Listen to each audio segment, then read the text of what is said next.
We have taken our 78 greatest defensive NBA players ever list and split it into 5 positions: point guards, shooting guards, small forwards, power forwards, and centers. The players who received some votes but were ultimately left out are now included in the positional rankings, so you can see who nearly made the cut for our top 78. Gary Payton, aka The Glove, is our pick for the best defensive point guard ever. Check the full list by clicking the link in the description. If you want to see more content like this, hit the like and subscribe button. It'll help us out a ton.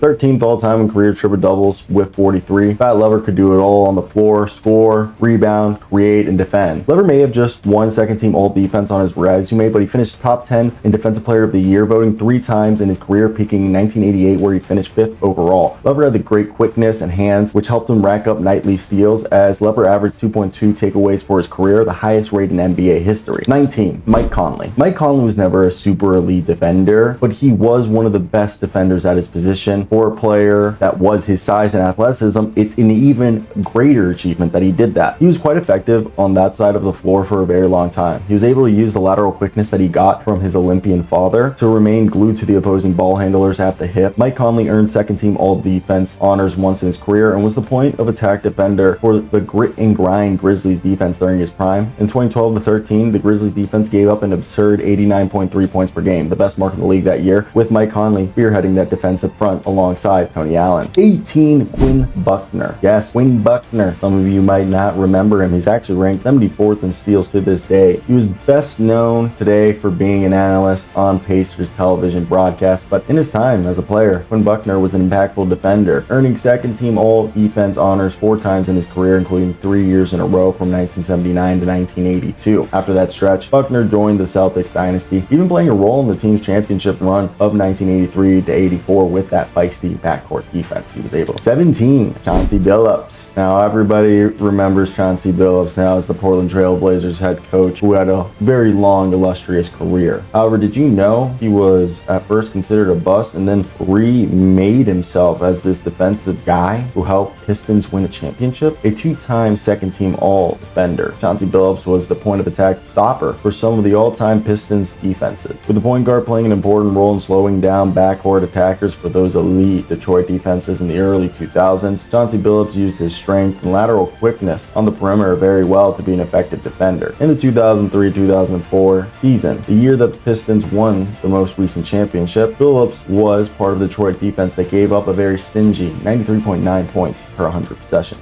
16. Don Buse. Damn, I really wish Don Buse had a Y in his name so we could just hope that he was Gary Busey's brother, cousin, something along those lines, but unfortunately not. Now, Don was a very effective playmaker and an even more impactful defender. Donnie led the NBA in steals per game once, a ridiculous 3.5 steals per game mark in the 77 season, second highest single season average in NBA history to this day. In the ABA, he once averaged steals at a crazier 4.1 steals per game in 1976. Busey's 1.8 steals per game for his NBA career is the 32nd best mark ever in NBA. He was a 4-time first-team all-defender as well as a 2-time second-team all-defender. What's more, in the 78-79 season, he helped the Suns get to the 7th game of the Western Conference Finals with his steady playmaking and gutsy defense as his team's starting point guard. Number 15, Derek Harper. He might be someone that's actually fresh in your mind, as his son, Dylan Harper, is one of the top prospects in this year's upcoming 2025 NBA draft. Now, Derek Harper is a 5-time NBA champion, and he still ranks 15 in steals as of this video. The Mavericks legend Derek Harper made 2 second-team all-defenses in his career and also received Defensive Player of the Year votes 3 times during his time in the NBA, peaking in 1989-90 with a 3rd place finish. He's a guy that I think people don't realize that Harper enjoyed a 8-year stretch in which he averaged 2 steals per game, playing some tough and impactful perimeter defense for some of the very good Dallas teams, including one in 1988 that got as far as the 7th game of the Western Conference Final, where they fell to the eventual Showtime Lakers. Number 14, current head Nate McMillan. Current assistant coach, former NBA head coach Nate McMillan. Yeah, you didn't know Nate McMillan's considered one of the best defenders in NBA history? For a very long time. Now, this is a guy that still ranks top 50 in steals, and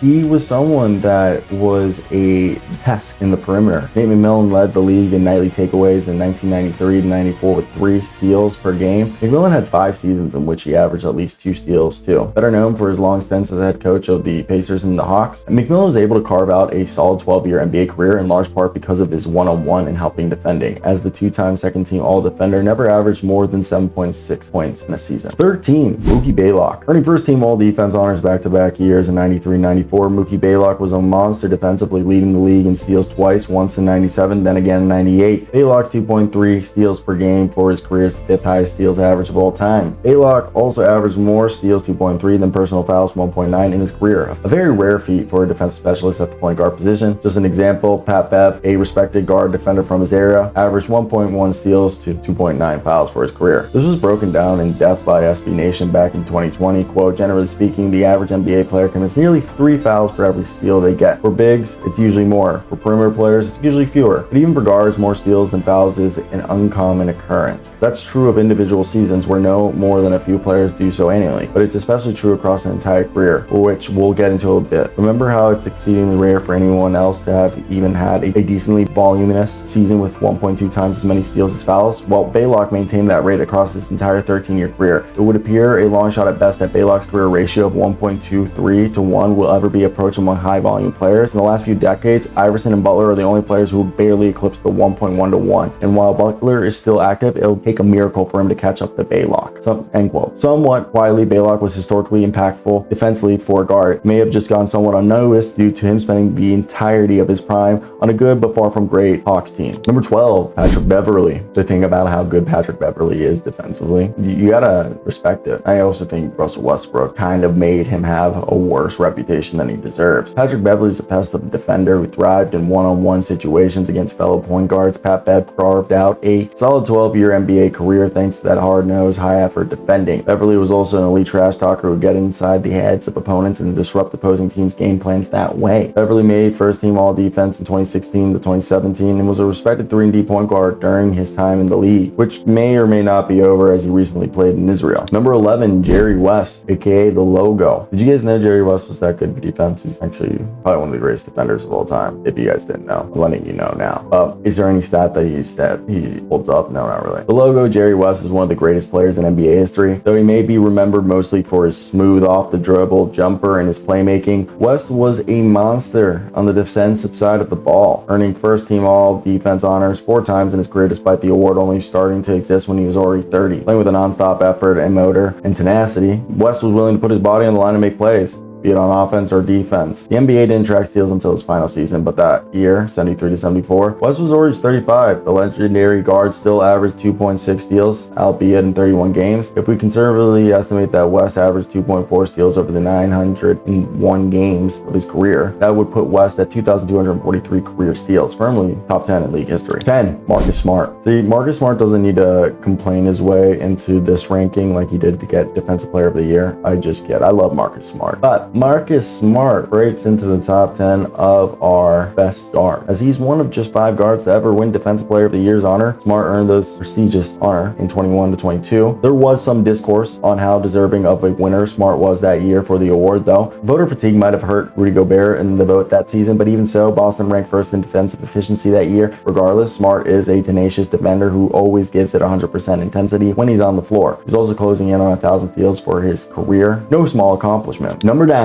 Rajon Rondo. A little funny story about Rajon Rondo. My girlfriend was like cleaning her childhood bedroom and she found like a rabbit she drew named Rondo the Rabbit. I just found that funny. Now, it's crazy to think Rajon Rondo never won Defensive Player of the Year. 52nd in steals. Genius of a basketball player. 2-time NBA champ Rajon Rondo was a point guard known for having a ridiculous 6'9" wingspan and enormous hands on a 6-foot frame, which made him a very impactful defender in his prime, particularly picking pockets and creating havoc off the ball and passing lanes. Quick hands, and good IQ. A young Rondo was an elite role player for those great Big Three Celtic teams of the late 2000s, especially as a help defender alongside the great Kevin Garnett. Rondo ranks nearly top 50 all-time in steals and made 2 all-defensive first teams in his career. He was also able to extend his career playing for the Lakers, the Kings, several other teams, winning another championship in 2020. Number 8, John Stockton. Yes, white boy Stockton, short Stockton, broke the top 10. He is number 1 in steals. I know some people are going to say, put an asterisk asterisk next to it because it could be a bit inflated. John Stockton had the great quickness and lightning fast hands on the defensive end of the floor. Stockton also had ridiculous longevity, playing until his age 40 campaign, which helped him secure the top spot in the NBA's all-time steals list in what looks like the league's most unbreakable record right now. On the other hand, Stockton did develop a reputation for being a dirty player, the annoying type who would get away with elbowing an opponent but flop like he was the one getting fouled to get calls. Via ESPN, quote, even so, the feisty Stockton never backed down from a challenge. Clarence Weatherspoon, 6 inches taller, 100 pounds heavier, set a pick on Stockton. The little man digs an elbow into the big man's ribs, throws a shoulder into Witherspoon's chest, then falls to the floor. The ref whistles the foul against the confused Witherspoon, end quote. Stockton had to make up for his physical limitations somehow. For what it's worth, Dennis Rodman respected Stockton for his questionable methods on the defensive end. Quote, the street in Stockton was also made, then Spurs forward Dennis Rodman respect and admire him. Stockton, as many as they come, talk some junk. I like that in a guy, end quote, Rodman remarked. In that same article, you can find a quote from Steve Kerr, who faced off against Stockton a plethora of times in the 90s, saying he loved Stockton off the court, but on it, he was a dirty bitch, end quote. Number 7, Maurice Cheeks. I just love the name Maurice Cheeks because I just think of Mo Cheeks. I know there was a guy who played in the 2010s who was literally called Mo Cheeks. I always wonder, was there a affiliation or not? Either way, Maurice Cheeks ranks 7th in steals to this day. Younger people may better remember him for his time as a head coach, but Maurice Cheeks was even better as a player, earning Hall of Fame honors in 2018 thanks to his 4-time All-Star, 1-time champion playing career. Of course, there have been Hall of Fame snubs with better accolades than that, but what those players lacked that Cheeks had was a defensive acumen. Cheeks made 5 straight all-defensive teams in his career, including 4 straight first teams from 1983 to 1986 being said window. Elite quickness combined with great instincts, Cheeks averaged 2.1 steals for his career, the 9th highest such average of any player. To this day, he ranks outside the top 5 in all-time steals. Despite being an average size 6'1" point guard, Cheeks finished top 5 in Defensive Player of the Year voting 3 times in his career, including a 3rd place finish in 1983, all of which prove what an effective defensive pest Maurice Cheeks was during his time as a player. Number 6, Walt Frazier. The great Walt Frazier, or Clyde Frazier, better remembered for his smooth, crafty scoring and playmaking ability, people don't bring up, has become underrated for his defensive contribution. Frazier made an astounding 7 first-team all-defenses in his career, even earning the accolade every year from 1969 to 1975. His career steals numbers also would have been more impressive if the stat had been recorded earlier than 1973 to 74, when Frazier was already in his age 28 season. Even then, Knicks legend averaged 2 steals from 74 to 77, despite no longer being in his athletic prime by then. Frazier's two-way play was hugely impactful to the New York Knicks' 2 championships during his time there, especially in the 73 NBA Finals against Jerry West and the Lakers. Jerry West just 21.5 points per game in a 5-game series for the Knicks, a far cry from the 27 points per game West averaged for his career. Number 5, Chris Paul.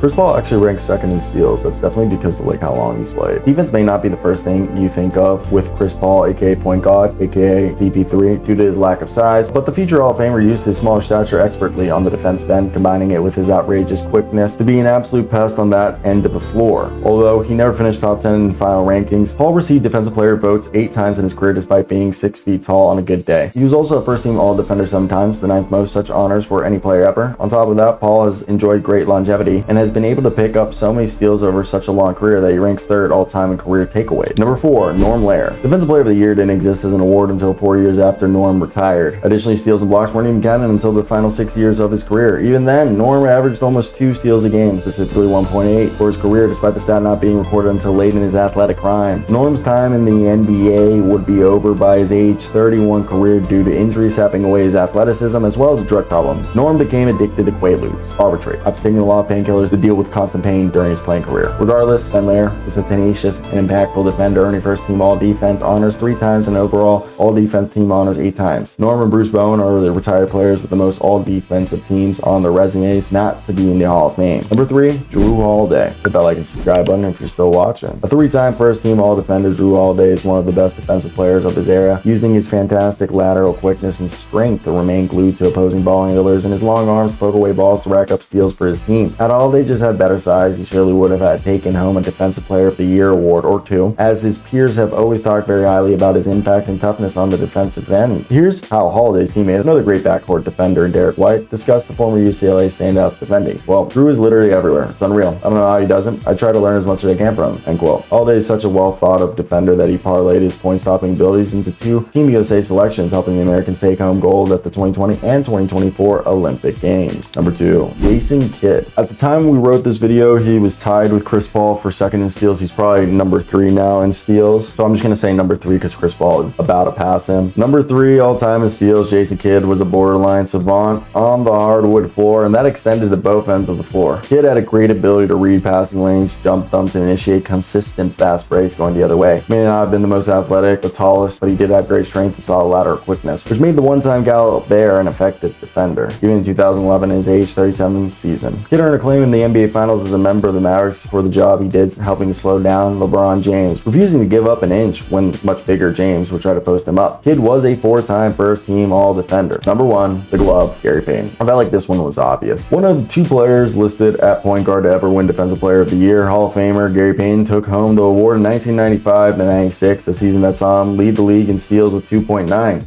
Payton finished second in Defensive Player of the Year vote 2 other times in his career. Without doubt, Gary Payton is the GOAT when it comes to point guard defenders, as he had elite lateral quickness, fantastic hands, and played with a whole lot of tenacity and swagger on that end of the floor, making defense look cool. He also had a knack for getting in opponents' heads with his trash-talking prowess. His defensive aptitude led the Supersonics all the way to the finals in 1996, a championship series that maybe could have gone differently had Payton been tasked with defending Jordan earlier in the matchup. Via Sports Illustrated quote, Gary Payton didn't guard Jordan until Game 4. MJ averaged 31 points on 46.2% from the field in the first 3 games. He's often said that his defense in Game 4 and 5 tried and took a toll on Jordan, and that he wished he had guarded him before the Supersonics were down 3-0 in the series. Quote, I was just coming off winning Defensive Player of the Year, the first point guard to ever do it. Then all of a sudden, Jordan had got MVP. The Sports Illustrated put me on the cover of it, Mission Impossible. Can I do it? And all of a sudden, they were putting the best defensive player in the NBA, the best offensive player. I couldn't guard him until Game 4, and I said, forget this injury. We're down 3-0. Let's try. End quote, Payton said. With Payton as a primary defender, Jordan's number fell to 23.7 points on 36.7% shooting from the field over games 4, 5, and 6 combined, the 2 of which were victories for Seattle. Regardless, Payton was a 9-time All-Defensive Player, earning first-time honors all 9 times, tied for the most ever. All in all, there's no question he's the best undersized defender the league has ever seen. If you did enjoy this video and made it to the end, hit that like and subscribe button. It will mean the world. Comment your thoughts on anybody you disagreed or agreed with.